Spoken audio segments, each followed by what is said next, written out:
intersection of making art and making money.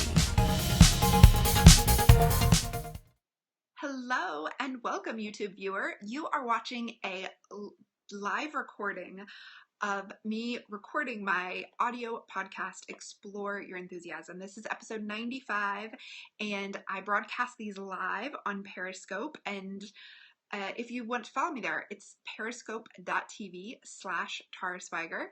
But thank you so much for watching. And if you have any questions, you can always tweet me at Tara Swiger or use the hashtag Explore Your Enthusiasm to share what you're working on as you watch or listen. You can find Explore Your Enthusiasm on iTunes or Stitcher, also at taraswiger.com, where you can sign up to get the transcripts of any podcast episode. So let's get started recording this episode. Oh, I need to make a new recording, huh? There we go. Blogs, newsletter, Twitter, Instagram. Do you feel kind of overwhelmed when you think about all the different parts of your marketing? And more importantly, do all of those pieces work together, or is it just random and fractured and you're working at it piece by piece? Welcome to Explore Your Enthusiasm, episode 95 with me, Tara Swiger. Today we are going to talk about what most people are doing wrong with their marketing, how to make your marketing both easier and more effective, and I'm going to share an example from a real student and a real one-on-one session I recently had of how she is fitting all of her marketing pieces together into one cohesive whole to give one message to her right person. But before we jump into it, I want to tell you that I'm going to be teaching a class on this where we get into the specifics of how to fit your marketing puzzle together with a workbook so you can apply it to your own business. And it is in a live webinar, and it's actually today. If you're listening to this when the podcast goes live on February 24th, the webinar is today. You can go to taraswiger.com/TNNA webinar to register for it. And if you can't make it live, there's going to be a recording available if you register. So you want to go there and sign up to be part of that and get the recording. They have told me that they will be putting the workshop available even afterwards. So if you're listening to this way in the future, you still might be able to find it. taraswiger.com/TNNA webinar. I'll make sure that link goes to the right place. But now let's dive into this. So here are the most common complaints I hear about marketing from people. Especially when we start talking about social media or blogging or newsletters, I hear these complaints over and over. It is really hard to find time to create the content for all of the different tools I want to use for my business, like blogs, newsletters, Twitter, Facebook, Instagram. Where do I find the time? That's the number one complaint I hear. Then I hear, I don't even know what to share in all those places. How in the world am I supposed to come up with stuff to put in all of those places?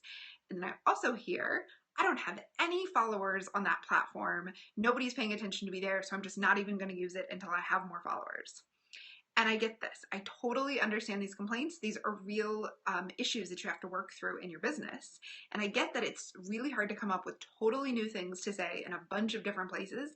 And it takes a while to build an audience on any platform. So it might feel for a while like you are totally talking to yourself. But here is the good news. You do not need to come up with entirely new things all of the time for all of the places. And your marketing tools aren't standing alone. They're all interconnected. So you can find the thing to share on one and then share it across platforms without necessarily duplicating or saying the exact same message in all the same places. What you want to do is choose one focus for your marketing and then distribute that to the different channels, using those channels the best way that they can.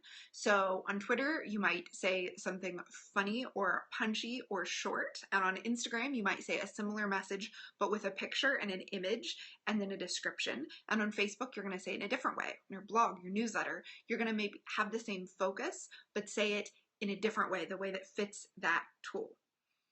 So, and this is what most people who make these complaints about time and content and followers, this is what they're getting wrong. You don't come up with each piece separately. It all fits together. You come up with one focus and then you spread it across the tools. And you do that in a way that makes sense for the tools and makes sense for your business and makes sense for your goals. So it all comes from the same place and it all reflects the same message. Now, this is how you make marketing both easier and more effective. You want all of your marketing to flow from your goals in your products and your focus in your business.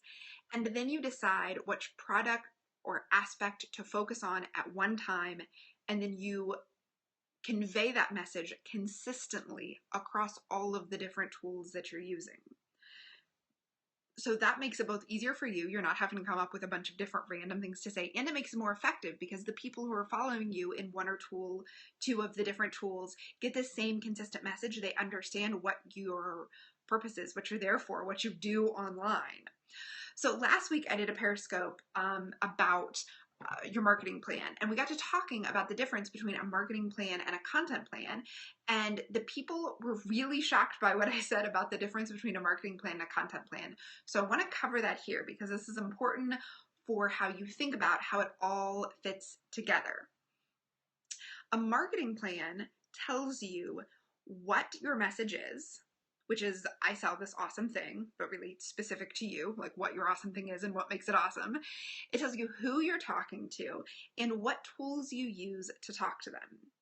My book, Market Yourself, which you can find on Amazon or at taraswiger.com/book, it walks you through figuring out this marketing plan. So you have an overview of what you sell, why it's awesome, who you're selling it to, and what tools you're going to use to sell it to them. That's an overview that you then use this marketing plan overview and apply it day by day and week by week to know what it is and where, to know what it is you're saying and where you're sharing it.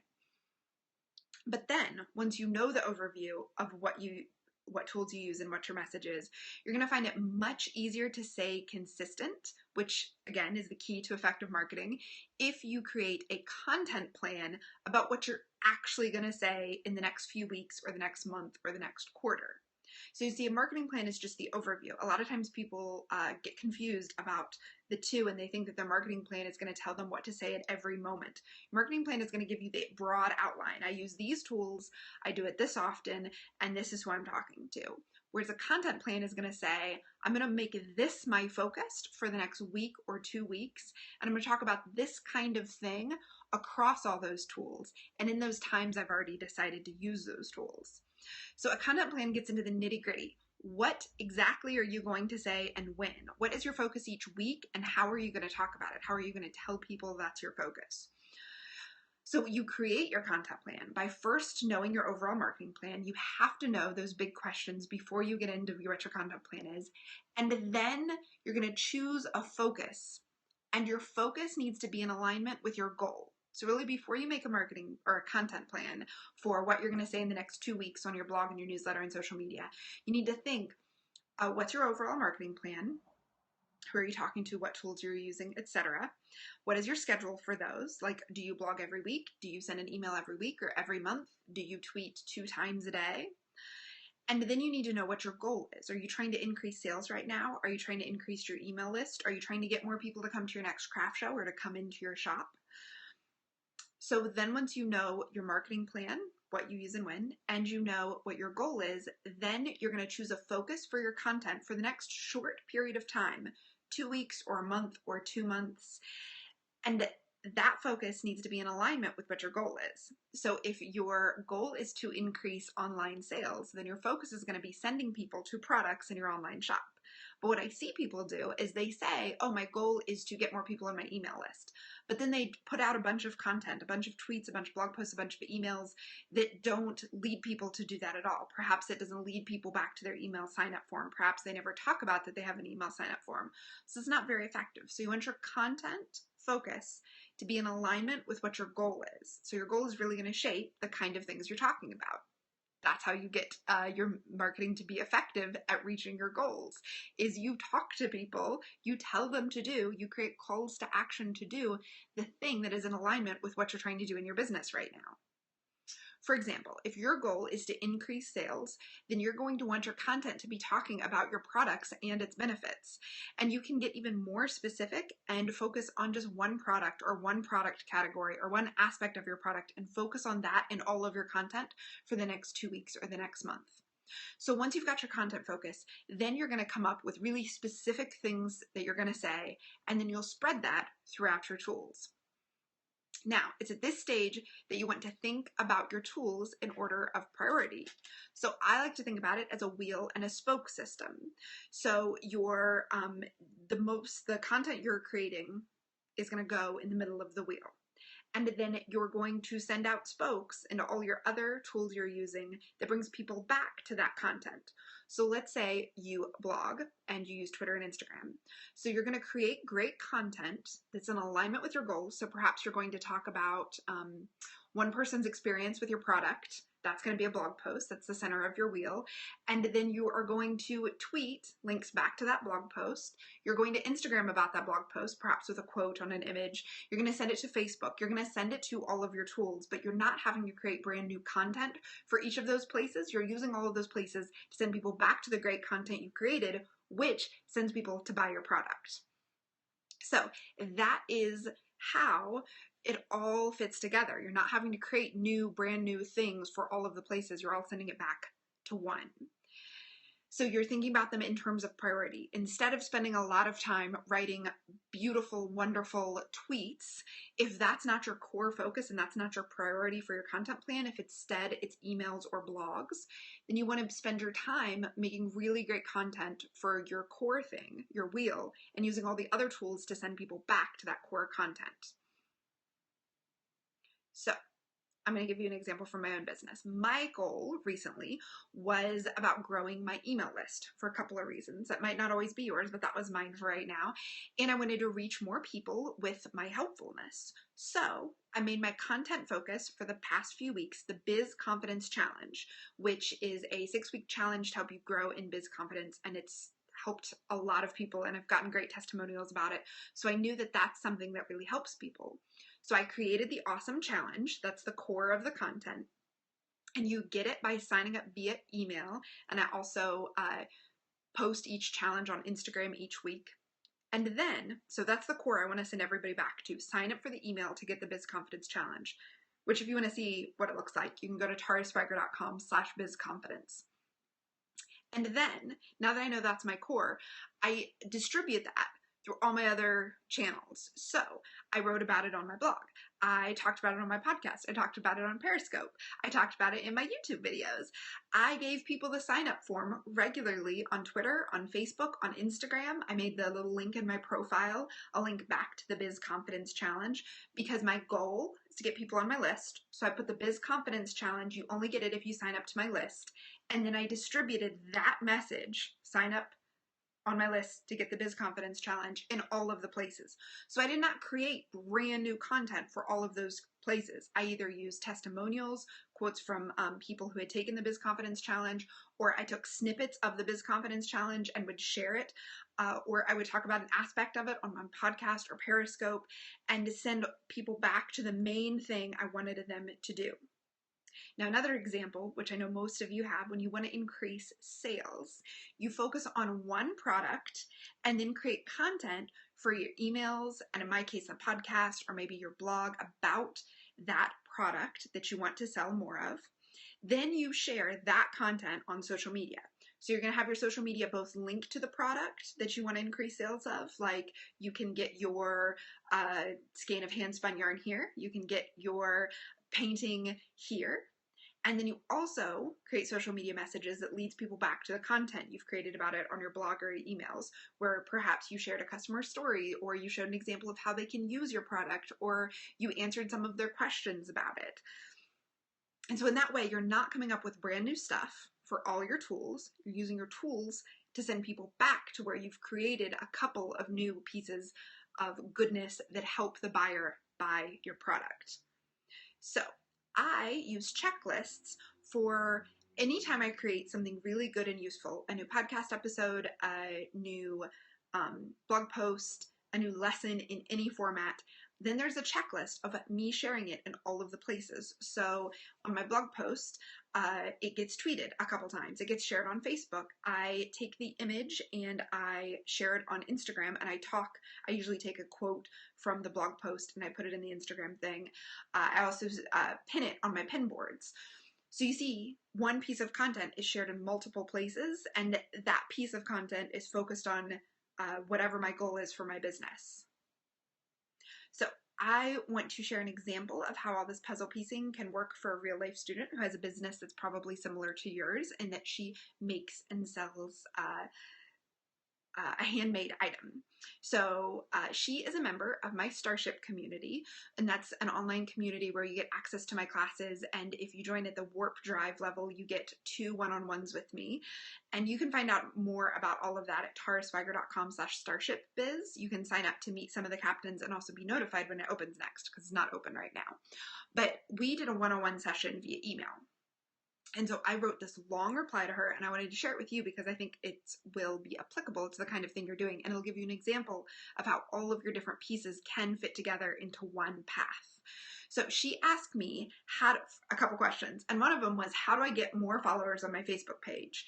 And then she also asked me separately, how do I get more sales? I want to reach, and then she gave me her specific goal, but what do I do to reach that goal? Like, what can I do to increase sales?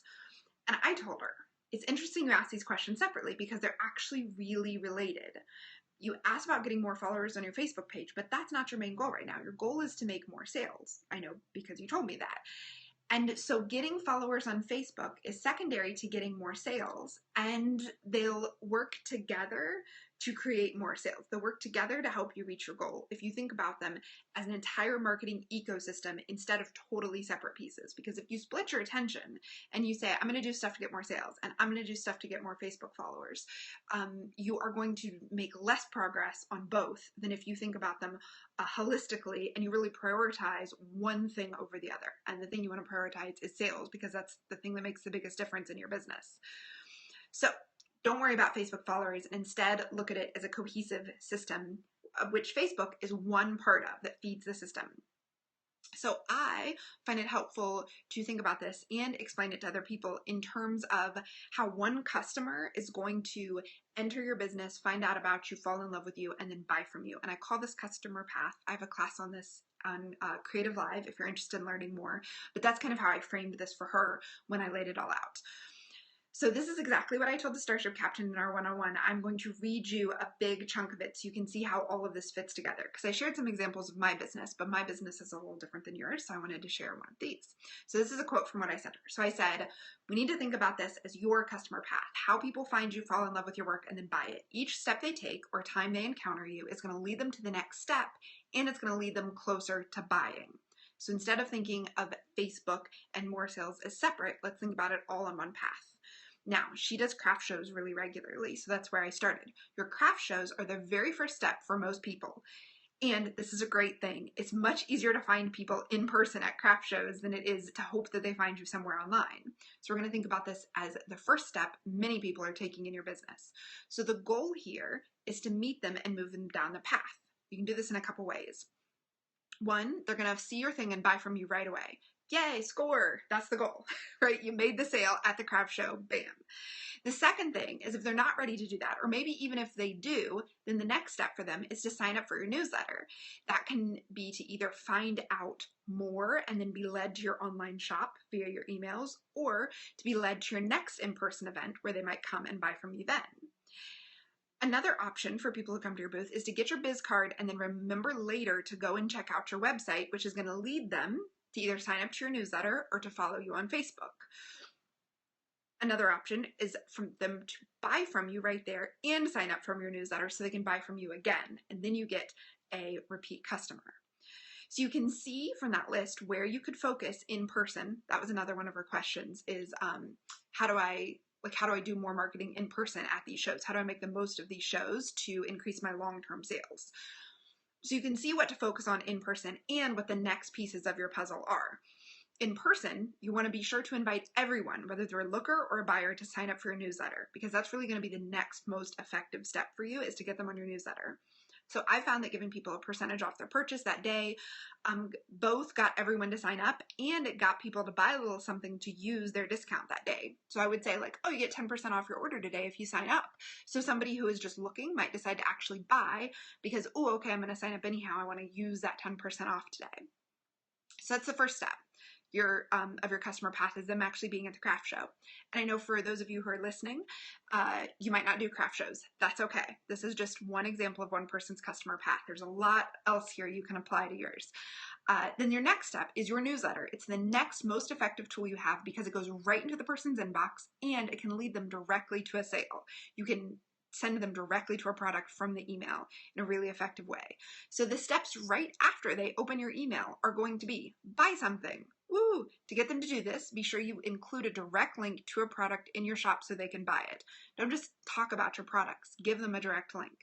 Another thing they can do is come to your next event. So you're going to include your next events in your emails and invite people to come and maybe even tell them to mention your newsletter and get a percentage off. That's a really good way of you being able to measure how effective is my newsletter at getting more people to come to my next craft show. If you tell them to just say, oh, I signed up for a newsletter, you can then write that down. Just make a little hash mark for each person who tells you that, and that'll give you an idea of how effective that is in order to reach that goal for you. Then go to your Facebook page and like it. So this is something you're telling people to do in your newsletter so that Facebook is reminding them of your awesomeness regularly. So you can invite them to do this directly every few emails, but remember that this is the action least likely to lead to a sale. So you want to spend most of your emails inviting people to buy, giving them a direct product, telling them about its awesomeness, telling them to get theirs, or telling them to come to your next event so you can sell to them there, or the third thing, the least effective for getting sales, but is a step for people to take if they're not ready to buy something, is to have them follow you on Facebook. This way, also going to increase your Facebook followers, which remember was one of her goals, because you're going to make sure that your newsletter subscribers, which are probably people who found you in person, are then going to know that you're on Facebook and follow you there and get updates there. Now, the next step in your customer path, your website. It is where most people are going to go after meeting you in person, if they're not already getting your newsletter, like if they just picked up your biz card. Now, not everyone is going to remember to check you out or even remember to look at your business card. But if I tell my friend about you and she Googles you, she'll end up there. So that's what you want to keep in mind with your website, is that people who see you at a show and like what you have to do, when they talk about you to their friends, they're going to end up at your website. So you want her to find what she's looking for when she lands here. You want to make it super easy for her to find your shop so she can buy something. Then your newsletter sign up to be reminded to buy something in the future, and then to come to your next event, and then to get to know you a little bit better. So for that, you have your about page and you invite them to like your Facebook page. Now, so remember, the steps in this person's customer path are her craft show, which leads them either to buy something or to sign up to her newsletter, then her newsletter, which leads them either to buy something or to come to her event, where they'll buy something, or to like her on Facebook, and then her website, where people who meet her in person are going to end up. Then your Facebook page is likely where people who have either already met you or your business or in some way know about you are going to be hanging around. These are the people who are either already your customers and want to buy more, or they haven't bought yet, but they're super interested. Think about it from your own perspective. When do you sign up for somebody else's Facebook page? Like, when do you follow them? It's because you're really interested in them and their business. So keep that in mind. So you want to give these people who are following your Facebook page, a mix of options and have conversations with you so they get to know and like and trust you and feel comfortable buying from you. So on your Facebook page, these are the actions you're going to rotate through. Showing them what you're working on, linking directly to a product so they can buy it, telling them about upcoming events and inviting them to come see you, and actually creating Facebook events is really events on Facebook is really useful in this, so people can RSVP and let you know that they're coming. You can also ask questions like, hey, what is your favorite color? What is your favorite this? Ask them questions that are related to your product, but not just clearly trying to get them to buy your product, just questions that are going to help you in your own making. So asking questions and or having conversations. You're also going to rotate through inviting them to sign up for your newsletter, and you're going to rotate through telling them about new things that you just listed. Then I said to her, now at this point, I hope you can see how it all fits together. Remember, the goal is not just to get more and more Facebook followers, but to get the people on your newsletter list and into your shop and into your events, places where they can buy from you. This can be accomplished through the following ways: inviting people at your craft shows, getting to know people on Facebook and having them check out your shop. And then continuing to talk to people already on Facebook and your newsletter and moving them down the path towards buying by giving them regular invitations. Because a zillion Facebook followers is totally pointless if they never turn into buyers, if they never help move into the thing you want them to move into. So your marketing plan comes down to being consistent in those areas, consistent with your newsletter, with posting a mix of stuff as outlined above on Facebook, and on updating your events and inviting people in person to sign up for your list. So that is what I send her to help her see how her customer path all fit together. I hope that helps you see how all of it fits together. It's not standalone. So we talked about in the first half of the podcast how that your content isn't standalone. You don't have to create new content all over the place. You come up with a plan and a focus, and you can put that down in a content plan, and then you create really great stuff in one or two places, and then you share it in all the other places. You share links back to that, and then that great content leads people to the action you want them to take in your business that is in alignment with your goals. So that's one way that it all fits together. The other way that it all fits together is that it all is moving people down your path. So if I see your tweet that leads me to your blog post, then that blog post should lead me down the path to the next step, whether that's signing up for your newsletter or buying something. When I'm on your newsletter list, you should be leading me down the path to buying something. That's why I signed up. So wherever people are following you, remember that they're following you there because they want regular reminders of your awesomeness. They are into it. So do not be shy about having clear call to actions that lead them to the next thing. And that clear path I just outlined, that is going to be so much more effective if it's all in alignment around one focus of your content for the next 2 weeks or the next month or the next 2 months. That's all around one thing. So it was super confusing to a follower of yours if you are talking a lot about if you have a new product and you make a big deal about your new product launch on your blog, but then on Instagram you aren't saying anything about it, and instead you're talking about a craft show you're doing next week. And on Facebook you aren't saying anything about those things, and instead you're talking about an article you just read about something totally unrelated. Now obviously you're going to have bits and pieces in something like Facebook or Twitter or Instagram. It's going to be mixed in with also things that aren't just related to your business and just related to your business goals, but you have to make sure if you're making a big deal about something somewhere that it reaches out to all of your other places, so that if I'm not reading your blog but I am following you on Facebook and Instagram, those tools lead me back to your blog, to the big exciting news. So many of my students struggle with this. They will be like, I'm going to launch my new product.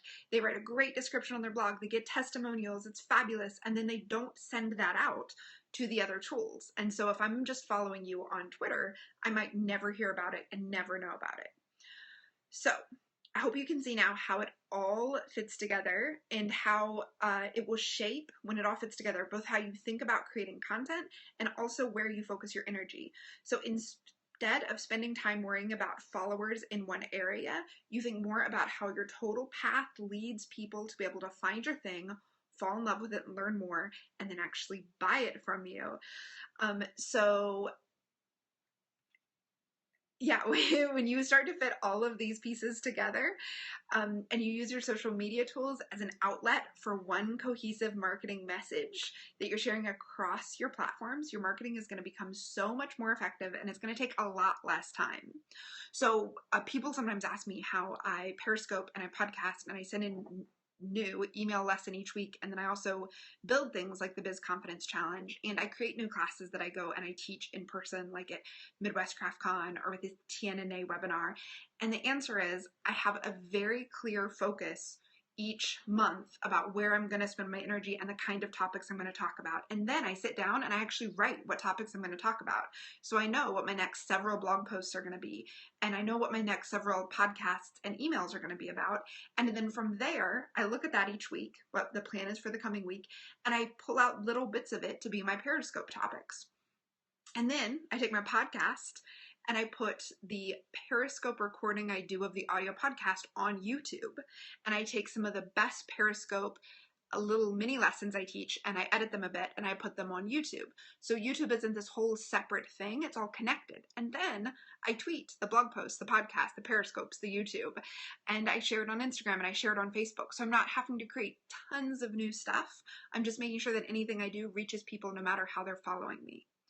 So if you have been thinking, oh my goodness, I need to fit all of my content together, I need to do like the wheel and spoke, I need to know how it all fits together, come up with a content plan, I've got a couple of resources for you. For starters, you can get this podcast transcript, which is a doozy. It's much bigger than most episodes are. You can find it at taraswiger.com/podcast95. If you scroll down, there'll be a sign up form. You put in your email address, we will send the PDF of the podcast transcript right to you. Then you can also learn more about fitting your own puzzle together in my webinar with TNNA, which you can find out more about and register for at taraswiger.com/TNNA webinar.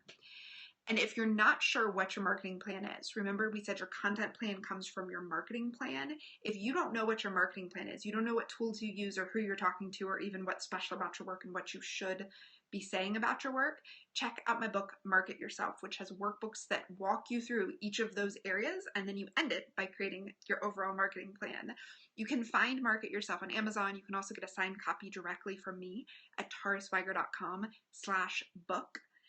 And if you want to get personalized help with your marketing plan, like I did for the Starship Captain that I read from her one-on-one session, I limit these one-on-one sessions to only people who are inside Starship or Liftoff already. So if you want to learn more about Starship and how you can get one-on-one sessions as part of your yearly membership, go to taraswiger.com/starshipbiz. If you're listening to this live, it's not open now, but you can sign up there to be notified when it does open up and learn way more about it. So thank you so much for listening. I hope I will be back again next week. And until then, I wish you a very enthusiastic day. Thank you so much, YouTube viewers, for watching this recording. If you have any questions, you can always leave them in the comments below. And please share this YouTube video with your friends. I'm just starting to put more videos on YouTube, so sharing it with your friends lets me know that you really enjoy it.